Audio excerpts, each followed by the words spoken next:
Y pueden tomar asiento. ¿Listo?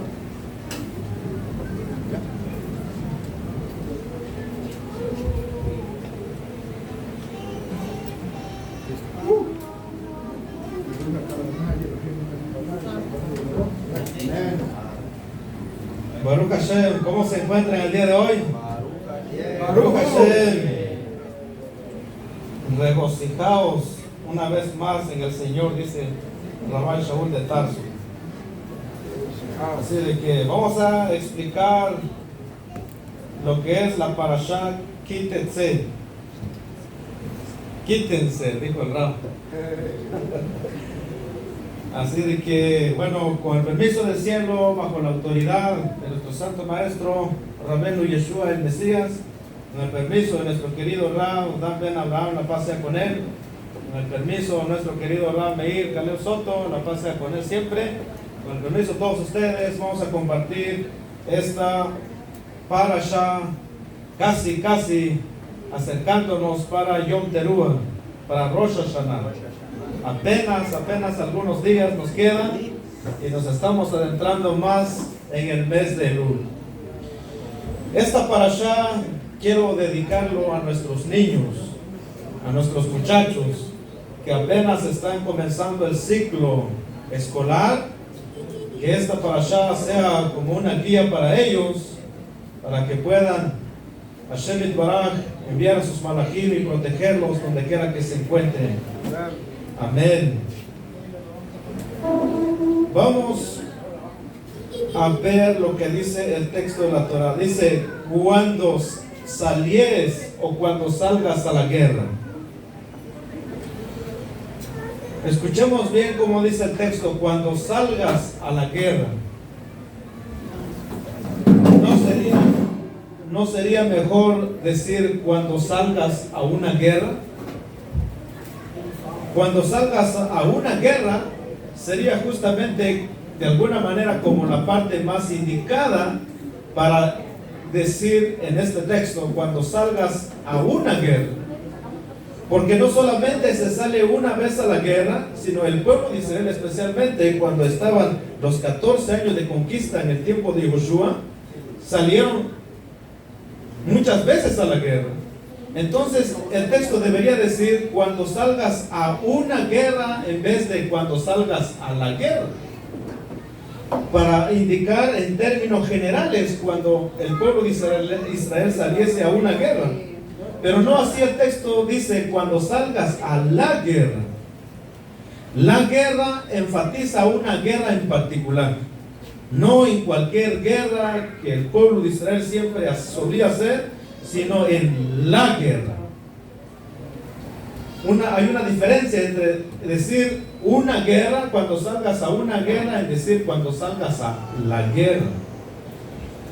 Esta guerra tiene que ver, como se ha explicado en la mayoría de los mefarshim, de que se trata cuando salgas a la guerra, especialmente en el mes de Elul, en donde estamos combatiendo, o más bien estamos subyugando al Yetzer Hará para que se somete al Yetzer Hatov, y así entonces podamos cumplir la voluntad de Hashem. Y por eso dice el texto cuando salgas a la guerra, porque hay guerras que se han librado, pero no es la guerra. Inclusive la tercera o cuarta guerra mundial que se viene no es comparado a la guerra que dice esta parasha. ¿Por qué? Porque es más fácil conquistar reinos, conquistar pueblos, que conquistarse uno mismo, que conquistar las malas cualidades que el ser humano tiene.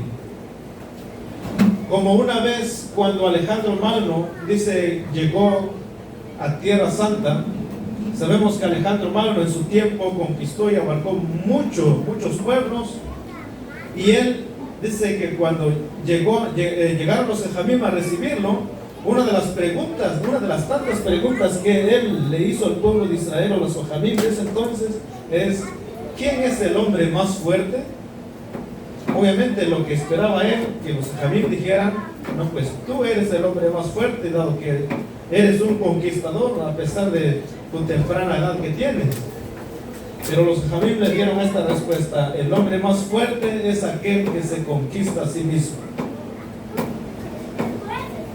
Por lo tanto, la guerra que enfatiza la Parashá, la Torah, tiene que ver con la guerra interna, con la guerra de nuestras cualidades, de refinar nuestro carácter y así salir pulidos para estar sin mancha y arruga y presentarnos ante el juez supremo en Yom Teruah, en Yom Hadin.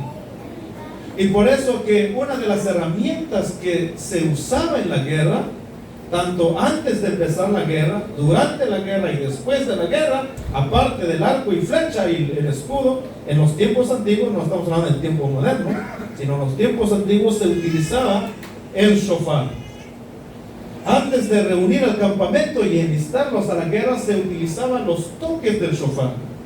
Y los soldados sabían, el ejército sabía qué tipo de toques era para reunir al pueblo y enlistarnos a la batalla.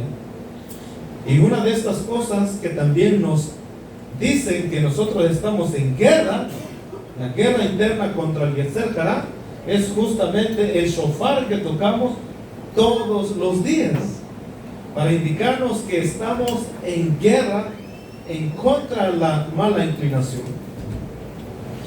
Y por eso que muchas veces en este tiempo, en el mes de Elul, es donde la mala inclinación de alguna manera azota más que los otros años. Por eso que los Jajamim dicen que en esta fecha se incrementa el estudio de la Torah, las tzedakot, la tefilá, etcétera, etcétera, con tal de llegar preparados para el día del juicio y más que todo también para Yom Kippurim. Normalmente los días donde más se llenan los lugares de estudio es justamente en Yom Teruah y Yom Kippur.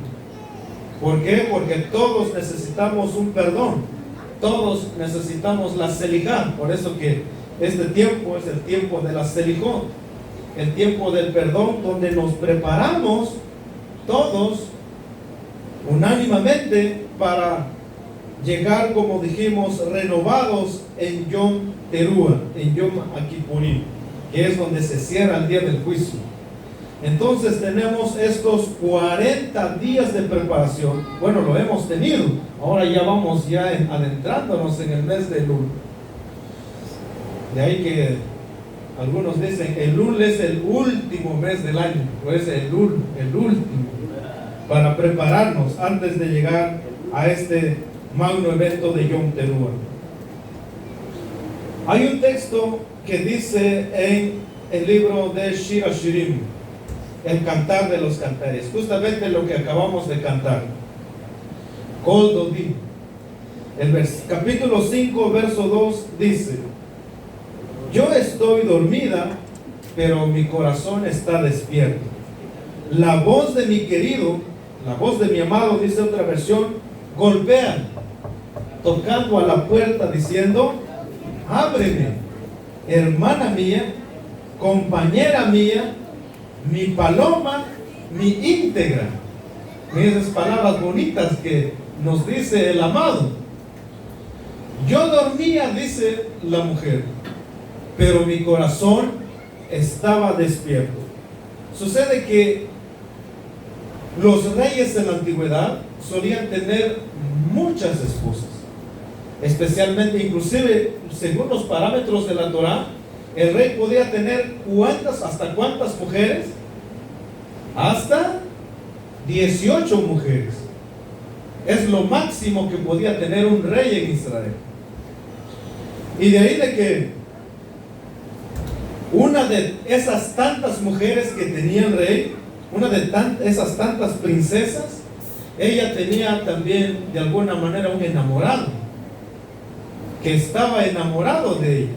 Obviamente es la alegoría que hace el rey Shlomo en el Cantar de los Cantares.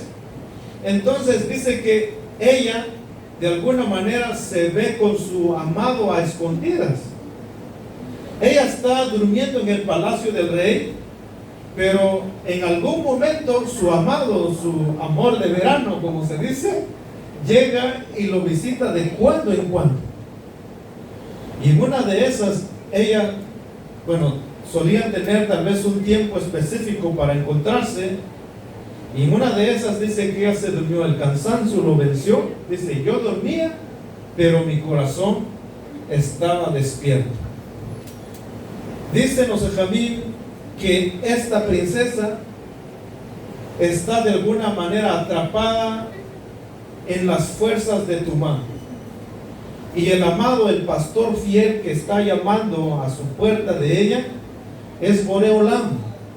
En este sentido también puede simbolizar a Mashiach, que es el representante máximo de Hashem. Y le dice, ábreme, amiga mía, paloma mía, y muchos piropos que le dicen. Pero ella aún así no se levantó a abrir a la madre, porque dice que estaba agotada del cansancio. Como dice ella, yo dormía, pero mi corazón estaba velando. Yo sabía que mi amado iba a llegar, no sé en qué momento, pero iba a llegar. El cansancio me dominó, pero de alguna manera parte de mí lo esperaba. Mi corazón estaba despierto. ¿En qué momento, de alguna manera, el pueblo de Israel se duerme, entre comillas? Y como que solamente una parte de él está despierto, su conciencia. Los Jajamín dicen durante el mes de Elul. Por eso que en ningún otro mes del calendario hebreo se toca el shofar el mes completo, excepto en el mes de Elul. Y el shofar es una alarma espiritual para despertar a la persona. Como dice Rabban Shaul de Tarso, despiértete tú que duermes y te alumbrará Mashiach. En otras palabras, Javerín, este mes estamos escuchando la voz del amado, muchas veces a través de sus enseñanzas y otras veces al toque del shofar. Porque según en nuestros libros está escrito que cuando Mashiach, antes de su presentación, vendrá no sin antes el sonido del shofar. En otras palabras, para que una persona pueda escuchar la voz de ese amado, tiene que primero a fuerzas escuchar el sonido del shofar. Y eso lo vemos en el incidente de las 10 vírgenes. Dice que habían 10 vírgenes que estaban preparándose para el novio que viniese. No sabían en qué momento, sabían el día, pero no sabían la hora específica en la cual el novio iba a llegar. Baruch Hashem, gracias por la bebida. Baruch atah Adonai Eloheinu melech haolam, she'akol nehya bidbaro. Amén.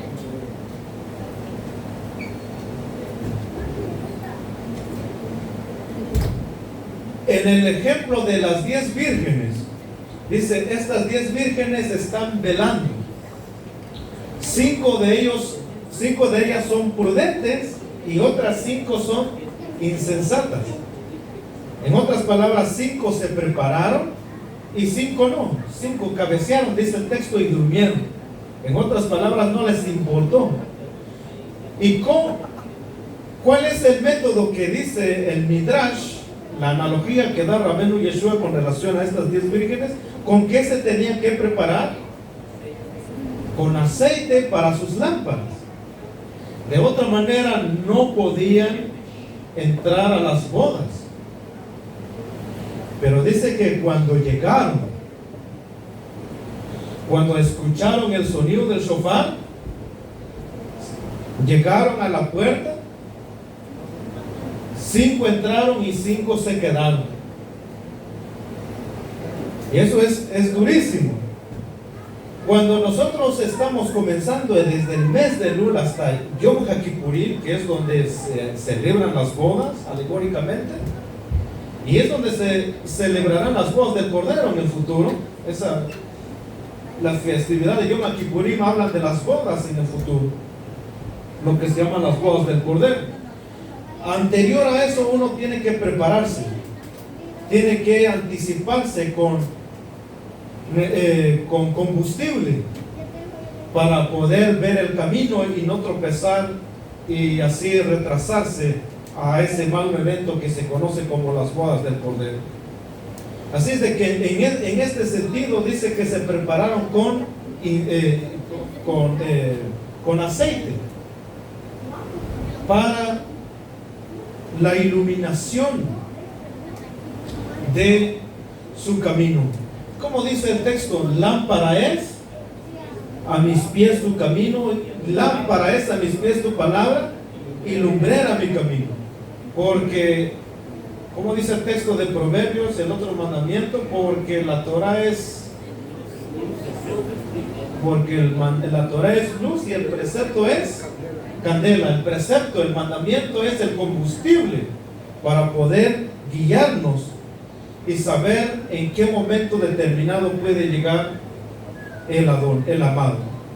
Por eso dice el texto, yo dormía, pero mi corazón de alguna manera estaba despierto. Sabía que el amado tiene que llegar, va a llegar tarde o temprano. Y esto es justamente el tiempo que nosotros nos estamos acercando a Yom Teruah, para cuando llega el momento de escuchar la voz de Hashem, la voz del amado. Y dice el texto,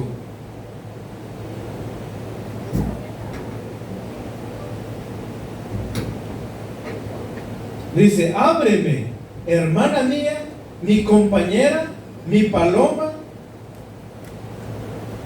mi íntegra. Y ahí dice los Benjamín, si el hombre abriera tan siquiera un agujero como el tamaño del alfiler, Hashem abriría para él las ventanas de los cielos. En otras palabras, lo que el ser humano tiene que hacer, lo que nosotros tenemos que hacer, es apenas un intento mínimo. Por eso que vamos a ver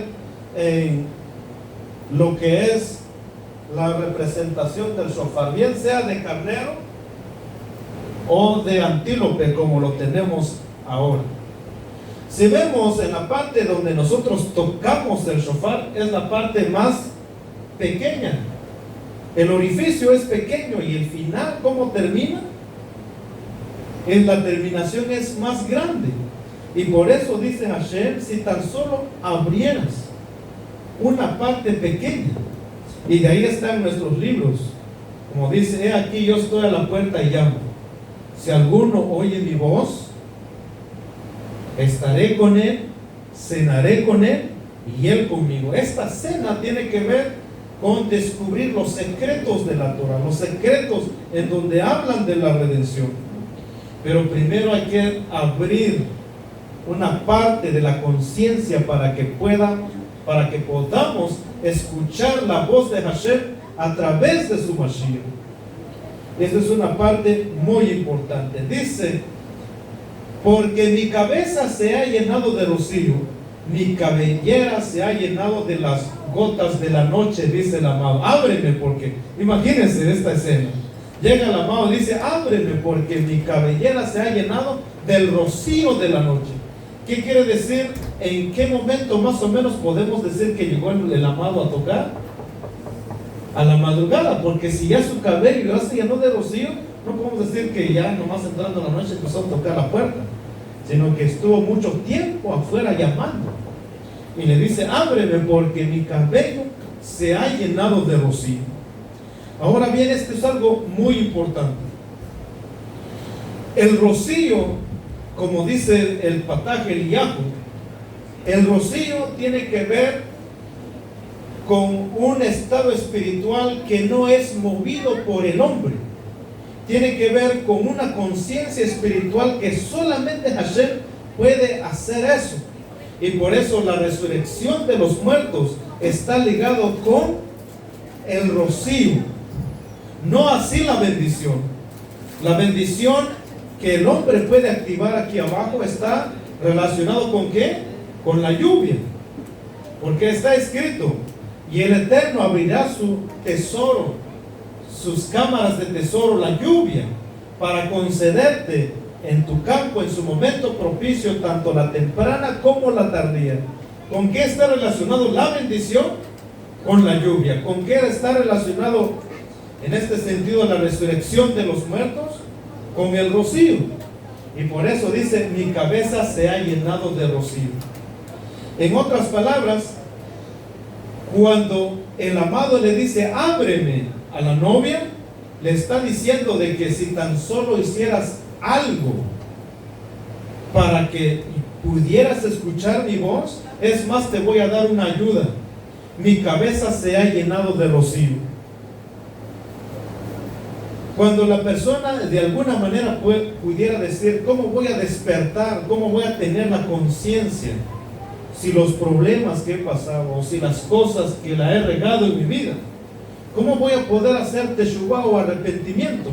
Muchas personas pudieran decir como Elisha Aher, el maestro de Rabbi Meir Baalanés.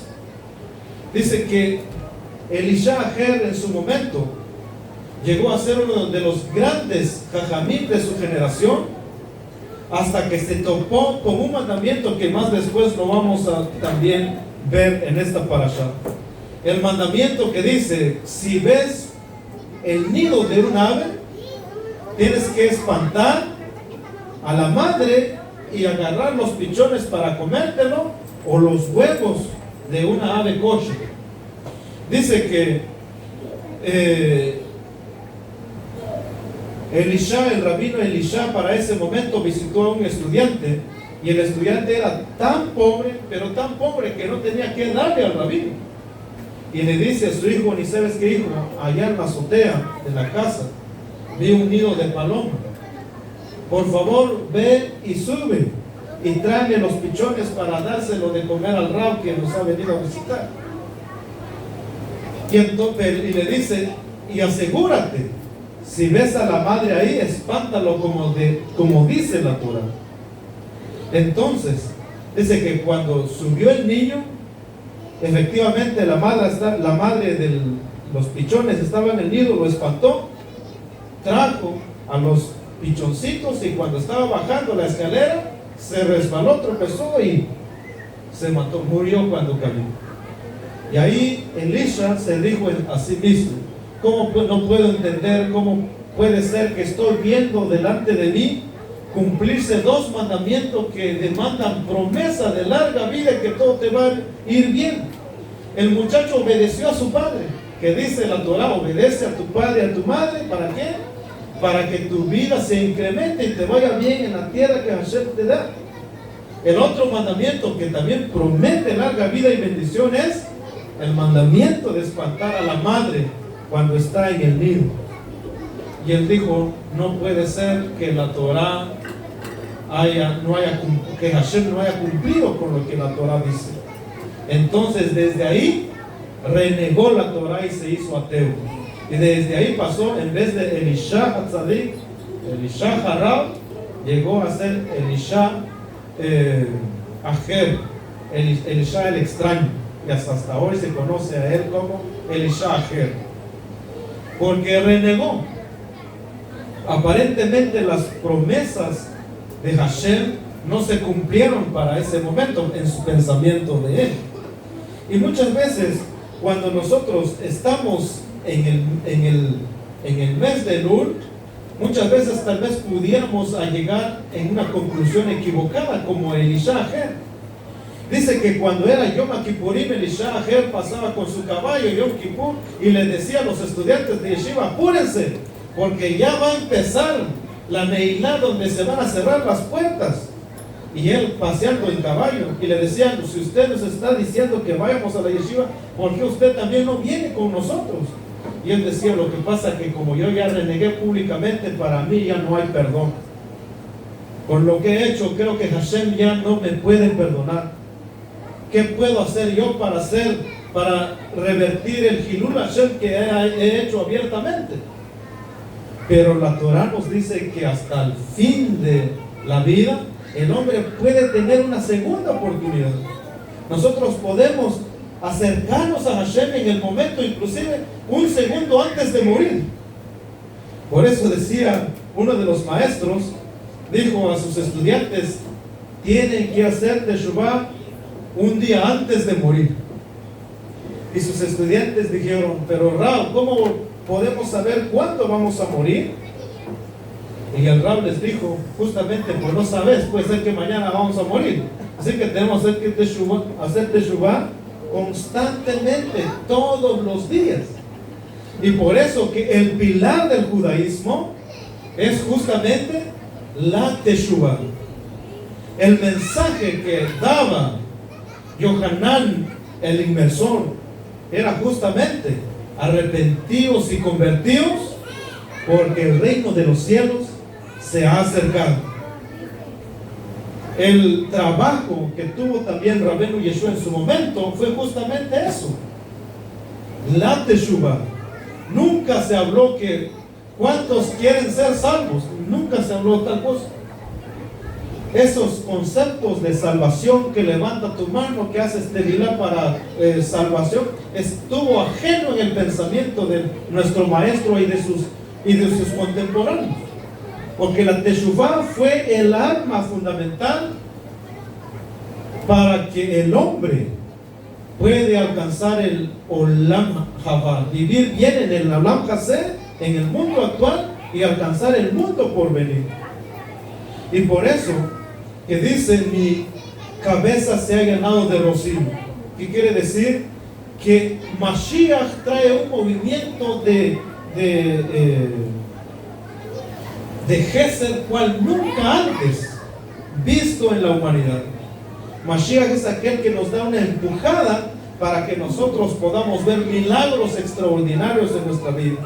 Y por eso que aquellas personas que piensan que no pueden hacer ya más nada con su vida, sí se puede lograr. ¿Por qué? Porque la energía que está en el mes de Elul es comparado con la resurrección de los muertos.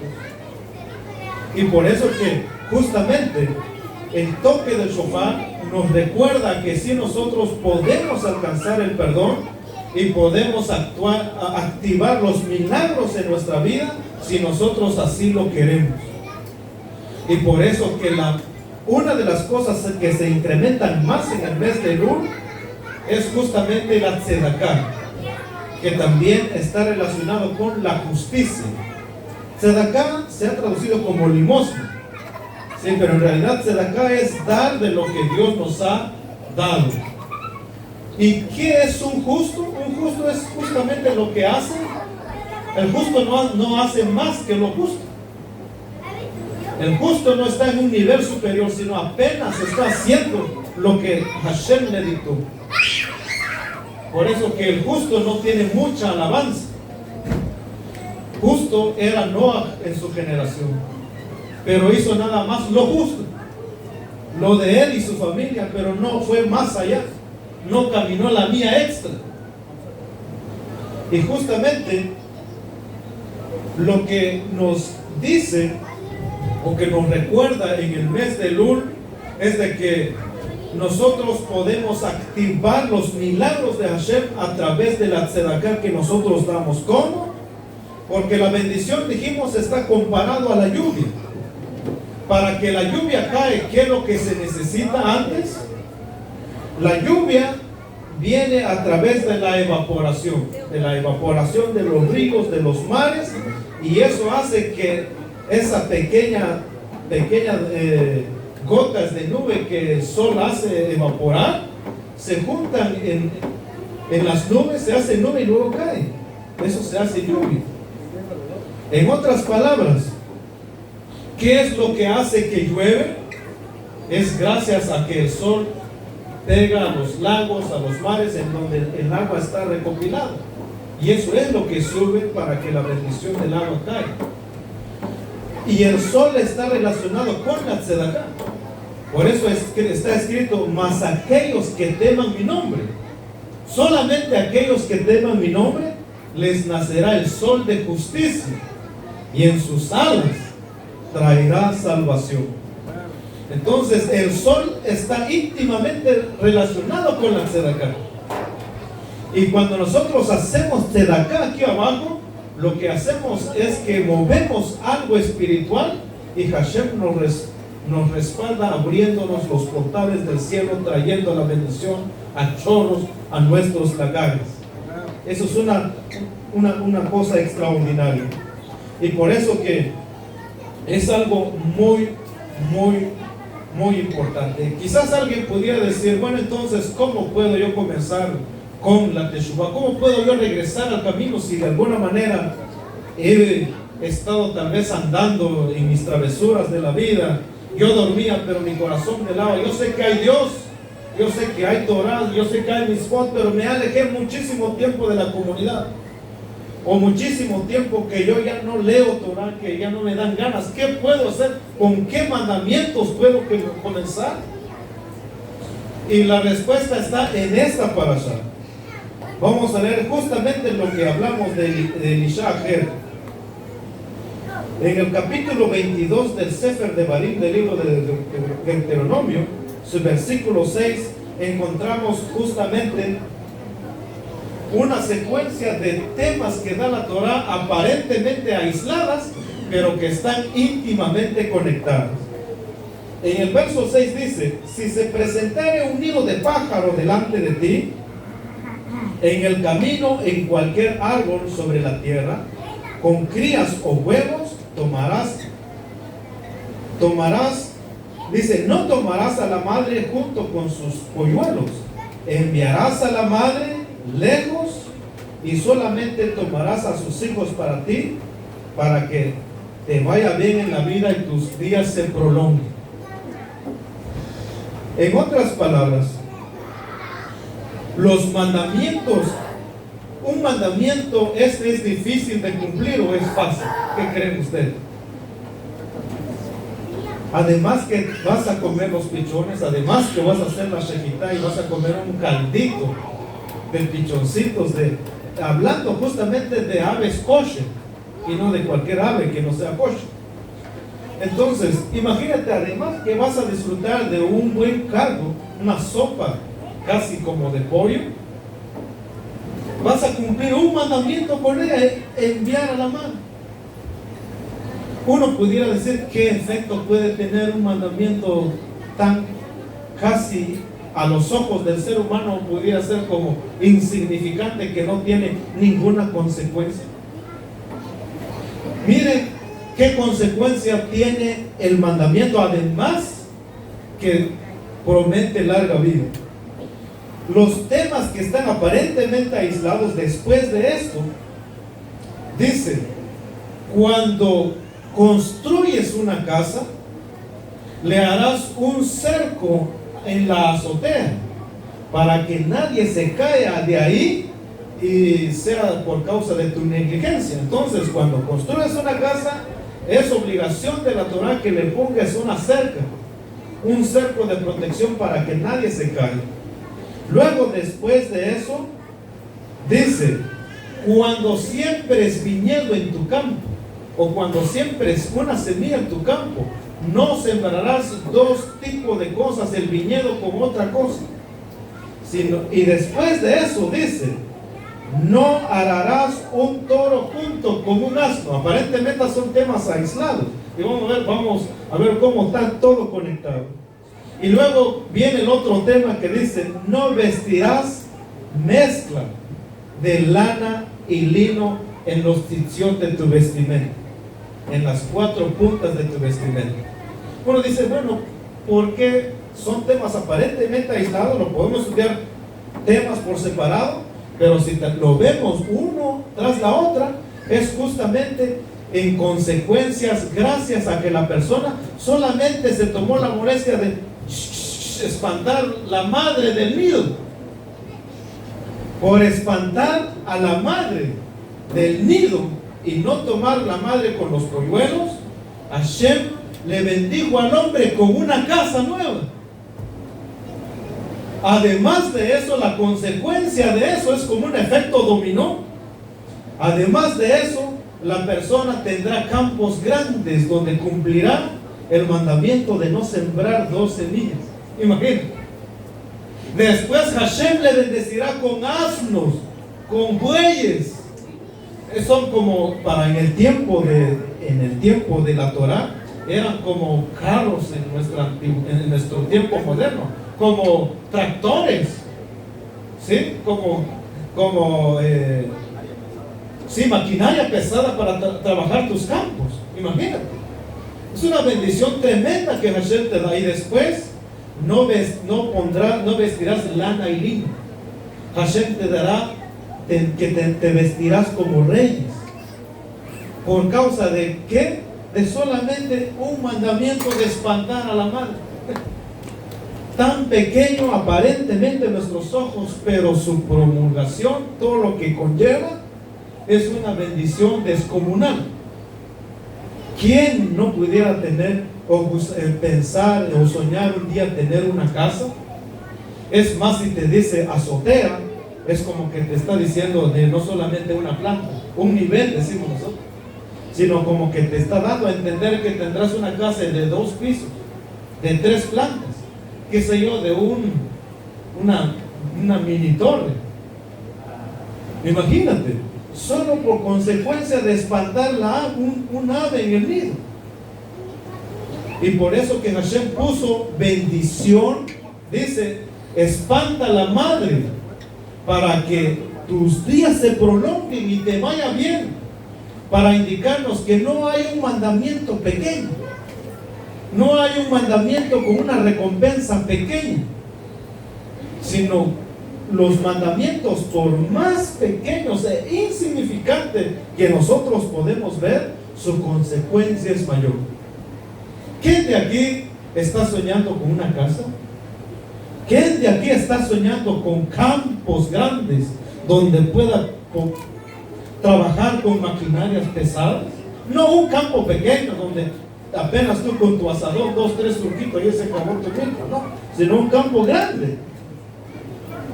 ¿Quién aquí está soñando con ser dueño de maquinarias pesadas? ¿Quién de aquí está soñando con tener buena vestimenta? No solamente para los días de Shabbat, los días de Yom Tov, sino constantemente te vistes con elegancia. Imagínate la consecuencia que contrae un mandamiento, por más pequeño que nosotros lo podemos tomar. Y por eso que Hashem nos dice que cuando salgas a la guerra, comienza con un mandamiento, aunque sea pequeño, un mandamiento con sonreírle al compañero. Es parte de estar contento siempre. Gran mandamiento es este, del estar contento siempre. El sonreírle al otro, o el saludarle al otro, o el dar un elogio a una persona. Ese le puede ser como alguien dice, me hiciste el día. Ese le puede salvar de alguna catástrofe a una persona. Cumpliendo un mandamiento como hacer el Birkat Hamazon, como hacer el Birkat Hashachar, como hacer la bendición de un relámpago. Cuando vemos un relámpago muchas veces ni sabemos si hay una bendición que se hace. Cuando estrenamos ropa nueva no sabemos inclusive si hay una bendición que se hace. Cuando vemos el arco de colores en el universo, no sabemos si hay una bendición por hacer. Todo eso podemos aprendernos, y cuando vemos un relámpago, inmediatamente hacer la bendición por ello. Cuando vemos un fenómeno natural que no hayamos visto, inclusive un atardecer maravilloso, hacer la bendición por ella. O sea, también me han dado tantas bendiciones, inclusive al final del Birkat Shalom, usted puede ver y memorizar cada bendición y decirla en el momento indicado. O por qué no, tal vez usted hace siempre esta bendición, pero ahora meterle un poco más de Kavanah. No sabemos qué efecto secundario puede llevar eso al final del día. Y por eso, como decimos, lo que nosotros hacemos es tan pequeño: espantar el ave, y Hashem te bendice con cosas mayores, con cosas grandes. Y por eso dice, cuando salgas a la guerra, Hashem pondrá a tus enemigos a tus pies. Pero para que tus enemigos sean dominados, es necesario que estés dispuesto a ensuciarte en la guerra. Es necesario que todos vayamos a la guerra, desde el más grande hasta el más pequeño. Para la Torah no era que el rey se sentaba y los súbditos van a la guerra. A veces nosotros decimos, cuando hay una festividad, que los otros trabajen, y yo, bien, gracias. ¿Sí? No todos tenemos que ensuciarnos, remangar nuestras camisas y empezar a trabajar. Porque dice el texto, cuando vas a la guerra, Hashem pondrá a tus enemigos de rodillas a tus pies, pero uno tiene que hacer el mínimo esfuerzo que está a su alcance. Y esto es algo increíble, impresionante. Y para terminar, ¿qué otra consecuencia puede tener un mandamiento tan pequeño, insignificante como el espantar a la madre de su niño? ¿Cuántos de aquí fueron alguna vez en un bosque y han visto un nido de ave? Levanten la mano. ¿Quién ha visto un nido de ave y que está la madre ahí justamente con sus pichones o en sus huevos? Y cuando usted llegó y se acercó al nido, ¿pudo acariciar a la madre? ¿O antes que llegara la madre se fue? ¿Verdad que sí? ¿Por qué? Porque está hablando de no un ave doméstico. Está hablando de un ave salvaje que está en un árbol, no que está en tu casa, en el campo, en el camino, en un árbol. ¿Desde cuándo una madre de sus polluelos se queda esperando hasta que el hombre dice, no, yo tengo que espantarle a fuerza? Es casi imposible cumplir este mandamiento, porque antes de que uno llega 1 metro, si es que acaso la madre se va. ¿Cómo pues no tienes que espantar a la madre?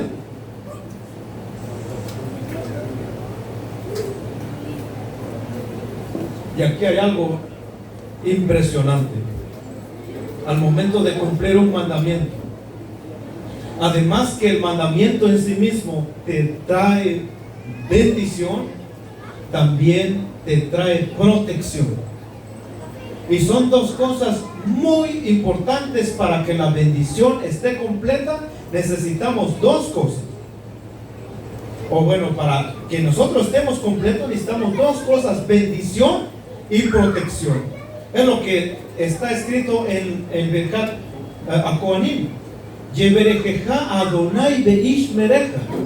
Que el Eterno te bendiga y te preserve. Preserve es protección. ¿En qué necesitamos protección? Imaginémonos, Dios nos libre, es un ejemplo, como pasó con el maná, que te traen un camión de comida. Pero ¿de qué te sirve un camión de comida si al otro día todo se pudre, se gusano, no se preservó?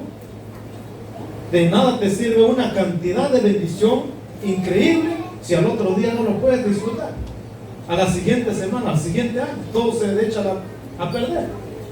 Entonces, para que la bendición esté con uno, tenemos que tener preservativos, preservar la bendición. Y una de esas, como también dicen nuestros libros, echarle sal. Según la sal es muy importante para preservar especialmente las carnes. ¿Sí? Son cosas básicas que nosotros ya sabemos. En este sentido, la bendición para que tu casa perdure y Dios nos libre, no haya un incendio, no se mete un ladrón o no se derrumbe por un temblor, qué sé yo, y para que también tu ropa se vea elegante contigo, que no haya mancha, que no haya un rayón, que no se te zafó un botón al último minuto y luego tienes que planchar otra vestimenta cuando el tiempo se te ha acabado, porque eso es también un llamado del cielo. Un llamado del cielo no es lo que llamamos desgracia mayor, sino cuando perdiste la llave, el hecho que andes rondando por ahí y no te dabas cuenta que lo metiste en la bolsa de tu saco, eso ya es caparata, bueno, es expiación por tus pecados. Y es una llamada de atención que el cielo te da. Entonces, justamente como dijimos, para que la bendición esté completa necesitamos la preservación, que Hashem te cuide, que Hashem te guarde, te dé protección. Y eso es justamente lo que nos da con el mandamiento de espantar a la madre. Como dijimos, la madre no espera hasta que el hombre que lleve sus polluelos también se le lleve a él. Pero si la Torah dice Puede haber una probabilidad, aunque sea una en 1,000,000, porque la Torah es emet. Entonces, siguiendo el nivel pshat, el nivel literal, puede ser que en algún momento una madre pueda decidirse, una madre de polluelos, decidirse y decir, bueno, yo doy mi vida por mis polluelos. Porque una madre da eso y más, da su vida por sus hijos, por sus crías y más. Entonces puede ser que una madre dice, yo prefiero inclusive sacrificarme junto con mis polluelos. Y si la madre, en la mentalidad de una madre pájara, que diga de esa manera, Hashem dice, no puede ser que alguien que confíe en mí vaya a perder su vida. ¿Por qué? Porque la madre confía en quién para que le salve. Confía en Hashem. La madre, en este caso los pájaros, no confían en príncipes como nosotros, no confían en gobernantes como nosotros, no confían en sus fuerzas como nosotros, no confían en fuerzas exteriores como nosotros. El ave solamente sabe que hay un dueño de la creación y de ella misma, quien es Hashem y Barak. Ella lo sabe muy bien. Y si ella decidió quedarse en el nido, obviamente se encomendó a Hashem diciendo, Hashem, por favor, cuídame a mí y a mis polluelos, para que no me pase nada malo a mí. Entonces Hashem dice, pero como toda la creación hice para favorecer al hombre, lo que tienes que hacer en este momento, los pichones no tienen conciencia, llévatelo a ellos, pero a la madre, déjalo ahí. No puede ser que alguien que se encomendó a mí va a perder la vida. Joven fui y ahora ya soy viejo, y no he visto a un justo desamparado, ni a su descendencia que vaya mendigando pan. Bueno, yo no lo dije, pues no soy tan viejo, lo dijo el Melech David en su momento. ¿Qué quiere decir? Que aquel que confía en Hashem, él nunca pierde. Aquel que es perseguido nunca pierde. El que es perseguido siempre sale ganando. Y vamos a ver como un breve ejemplo de todas esas historias desde el inicio hasta el final. Por ejemplo, del inicio dice que, bueno, la mujer de alguna manera, cuando en el ejemplo de la luna, que van a ser dos reyes pueden gobernar, entonces le hizo Dios de alguna manera un poco inferior a la mujer. Tu deseo será hacia tu marido y él gobernará hacia ti. Entonces, como que la mujer, en la sociedad, como que la mujer es un poco perseguida por el hombre. Como que a veces el hombre puede tomar la fuerza en sus manos y pasarse de esa fuerza. Y se han visto casos, inclusive casos trágicos, con exceso de autoridad. Bueno, eso no pasa con nosotros que estudiamos Torah, pasa no sé en dónde, pero sí se ha escuchado. ¿Con quién Dios está más? ¿Con el hombre o con la mujer?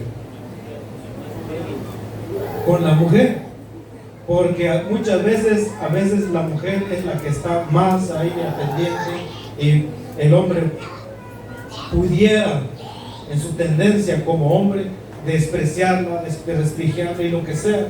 Y por eso que Hashem escucha más la oración de la mujer y está pendiente de ella, más que del hombre. En la vida de los hijos de Jacob, los hijos de Jacob, 10 persiguieron a uno, a Joseph. ¿Con quién estuvo Hashem más de cerca? ¿Con los 10 hermanos que persiguieron a Joseph o con Joseph el perseguido? Con Joseph el perseguido. Y para no poner toda esa línea, Israel entre las naciones. ¿Será que Israel persigue a las naciones para destruirlos, o las naciones persiguen a Israel para destruirlos? Las naciones, en la historia nos ha dicho que las naciones han perseguido a Israel queriendo su aniquilación total. Dios nos libre. ¿Y con quién está Dios siempre? con el pueblo de Israel. Y por eso que el pueblo de Israel sí siguió, sigue y seguirá. Y siempre seguiremos diciendo esta famosa expresión: Am Israel Jai, el pueblo de Israel vive. ¿Por qué? Porque Dios está siempre con él, perseguido. A David Amelech, de entre sus hermanos, los hermanos se burlaban de él. E inclusive su padre pensaba que no era hijo suyo. ¿Con quién estuvo más Dios? Con David Amelech. El alma es perseguido por el Yetzer Hará. El Yetzer Hará siempre trata de opacar la luz del Yetzer Hatov. La mala inclinación siempre quiere opacar la Neshama del hombre. ¿Con quién está Dios? Con la Neshama. Y por eso que Dios, en este sentido, dice: no puede ser que aquel que sea comendado en mí pierda. Yo voy inmediatamente en su ayuda. Y por eso cuando la Neshama grita a través del toque del shofar, Hashem Yitbaraj viene a tu ayuda, viene a nuestra ayuda y en ayuda del pueblo de Israel. Así de cuando ya terminó el Shabbat, no oficial, pero vamos a tocar el shofar para hacer ese llamado divino.